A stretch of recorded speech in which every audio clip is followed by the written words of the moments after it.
I spent Christmas alone that year, not because I wanted to, but because I needed to.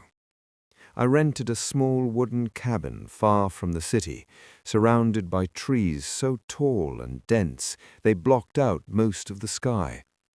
The owner told me it was peaceful there during winter, silent, empty. That should have been my first warning. Snow began falling the moment I arrived. By nightfall, the cabin felt buried in white. No roads, no footprints, just wind moving through the forest like something breathing. On the first night, I slept well. On the second night, I woke up at exactly 2:17 a.m. I didn't know why. I just opened my eyes. The cabin was completely still. No wind, no creaking wood. The kind of silence that feels heavy, like it's pressing down on your chest. That's when I noticed the light. Moonlight was spilling through the front window, brighter than before. I sat up slowly and looked outside. Something was standing near the edge of the trees. At first I thought it was just snow piled up in a strange shape, but the longer I stared, the more wrong it felt. It was tall, too tall, and perfectly still. I told myself it was nothing and went back to sleep. The next morning I checked outside. There were no footprints, no marks in the snow at all. That night I woke up again at 2:17.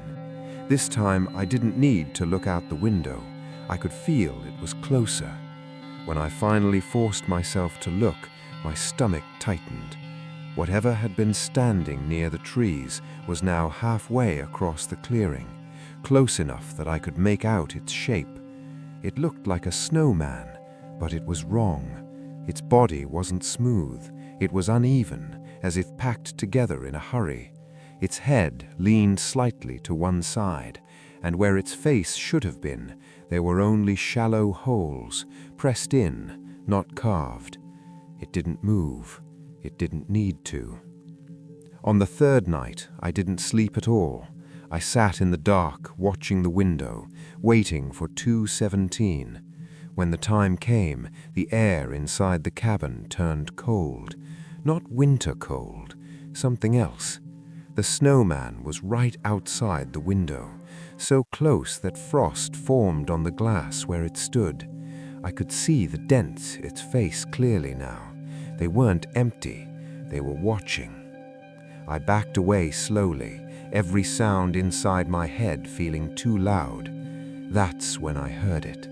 A soft sound, snow shifting. The snowman was moving, not walking, not stepping, just appearing each time I blinked. On Christmas Eve, I tried to leave. The door wouldn't open. Snow had piled up against the outside, perfectly packed, smooth, intentional. At 2:17 a.m., there was a knock, slow, gentle, patient. I stood frozen as the knocking continued, each one softer than the last, like it already knew I couldn't escape. Then it stopped. When morning came, the cabin door was clear. The snowman was gone. I left immediately. I don't celebrate Christmas anymore, because sometimes, when the world is quiet enough, something waits to be invited inside.